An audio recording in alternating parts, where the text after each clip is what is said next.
जो हार्डलाइनर्स नहीं हैं जैसे अब्बास अरागची, कुछ हद तक गालिबाफ, हालांकि गालिबाफ भी आईआरजीसी के किसी जमाने में कमांडर रह चुके हैं, लीडर रह चुके हैं, तो वो भी उस सॉफ्ट और आईआरजीसी ये कहता है, वो तो धमकी दे रहे हैं कि हमने इस बीच में युद्ध की तैयारी की है, पूरी आईआरजीसी कह रहा है वही, तो वो ये गालिबाफ ने कहा। नहीं, कहने का मतलब है कि ये सॉफ्ट है। आईआरजीसी तो कह रहा है कि आप बात करने ही नहीं जाओ। अच्छा। मुस्तफा भी खफा है, ये भी कह रहा है, पता नहीं मुस्तफा है कि नहीं है।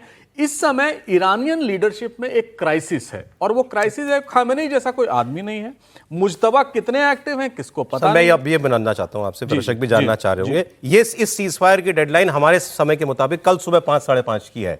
तब तक इतना फैसला तो इनको करना पड़ेगा ना कि या तो हम सीज फायर को एक्सटेंड करें, बातचीत हो या ना हो, यह फैसला तो करना पड़ेगा कि सीज फायर बढ़ानी है कि नहीं बढ़ानी। सीज फायर बढ़ेगा, बढ़ेगी। आप ये लिख लीजिए, क्योंकि सीज फायर इसलिए भी बढ़ेगा क्योंकि अमेरिका ज्यादा इंटरेस्टेड है शांति में, ईरान से ज्यादा।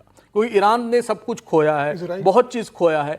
इजराइल तो इस समय अमेरिका उसको रिप्रेजेंट कर रहा है, और ईरानियंस कहते हैं कि जेरेड कुशनर जो है वो इजरायली रिप्रेजेंटेटिव है। तो उस मेज पर ये बात जब होने को आएगी, एक्सटेंडेड डेडलाइन में भी होगा, और वो भी एक तरह से पेशेंस टेस्ट कर रहे हैं अमेरिकन का कि कितना वो आगे बढ़ सकते हैं। लेकिन इस समय जो बीच में जो घटना हुई है, होर्मुज की जो टकराव हुआ जिस पर अमेरिकन इंटरवीन किया, उसको लेकर आईआरजीसी बहुत सर उस पर आते हैं अभी। आपको याद होगा एक बार पाकिस्तान के डिफेंस मिनिस्टर ने पार्लियामेंट में बयान दिया था कि अमेरिकी तो हमको टॉयलेट पेपर की तरह इस्तेमाल करते हैं। अब टॉयलेट पेपर से बात आ गई डस्टबिन पे।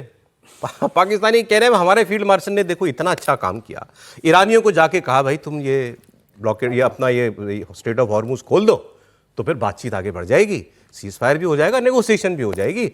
उन्होंने हमारे फील्ड मार्शल साहब के कहने पे खोल भी दिया, लेकिन ट्रंप ने उस सारे एफर्ट को डस्टबिन में फेंक दिया। किसके एफर्ट को? फील्ड मार्शल आसिफ मुनीर के एफर्ट को ट्रंप ने डस्टबिन में फेंक दिया। देखिए, अब कह रहे हैं हमने तो देखो जी लड़ाई भी रुकवा दी, हमने हॉर्मुज भी खुलवा दिया, वाला फील्ड मार्शल ने खुलवा दिया ईरान को मना के। ट्रंप ने कहा ये तुमने इसने खोल दिया होगा, मैं इसका क्रेडिट भी ले लूंगा और मैं अपना ब्लॉकेड नहीं खोलूंगा। अब हुआ क्या है ये आपको सामने, वो मैं आपको दिखा रहा हूं। ये कुछ अमेरिकियों ने वीडियो डाले हैं, अमेरिकी सेंटकॉम की तरफ से, और कुछ ईरान की मीडिया ने कुछ तस्वीरें डाली हैं।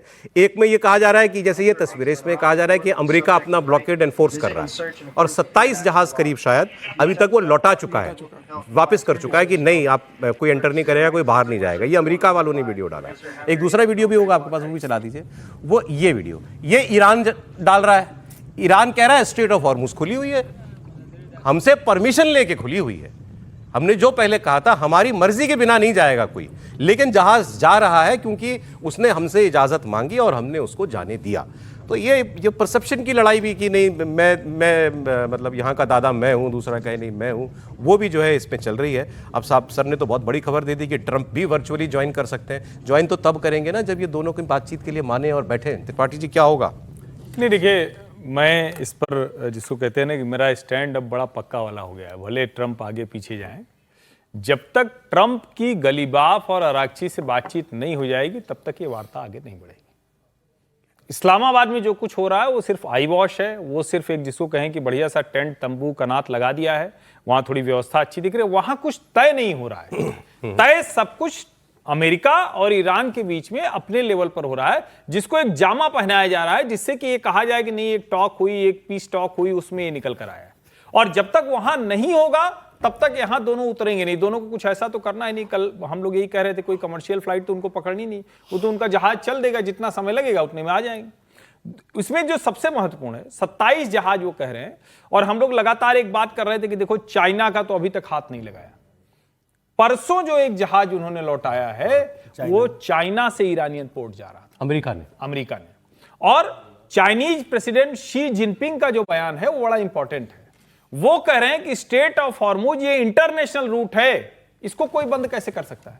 अभी तक चाइनीज प्रेसिडेंट का ये बयान नहीं आया। भारत लगातार ये बात कहता रहा कि भाई ये इंटरनेशनल रूट है, हमारे विदेश मंत्री प्रधानमंत्री की तरफ से हर तरफ से वो आ गया, दुनिया के सारे देश कहते रहे, 60 देशों ने बैठक भी कर ली, लेकिन फर्स्ट टाइम चाइना के प्रेसिडेंट की तरफ से ये बयान आया कि strait of Hormuz international route है। मुझे लगता है, मतलब ये अनुमान ही भर है ये जो दोनों ब्लॉकेड हैं, दोनों ने अपनी अपनी ताकत दिखा के ये दिखा दिया कि दुनिया में कोई नहीं निकल पाएगा अगर दोनों तय कर लेंगे, क्योंकि इधर वो ताकतवर हैं और उधर वो ताकतवर हैं। यानी स्ट्रेट ऑफ हॉर्मुज जहां ये घूमा है, इसके एक एक तरफ दोनों बड़े ताकतवर हैं। पर्शियन गल्फ में ईरान और ओमान के गल्फ में, बिल्कुल, जहां वो घुस के अंदर जाते हैं वहां वो ताकतवर ईरान है, और जहां ये थोड़ा खुले में निकल के आते हैं यहां अमेरिका ताकतवर है। तो इन दोनों की ताकत के आगे दुनिया को समझना पड़ेगा। सीज फायर होगा, दोनों सीज फायर होगा, बढ़ेगा, बिल्कुल नहीं, सीज फायर होगा, प्रॉपर सीज फायर होगा।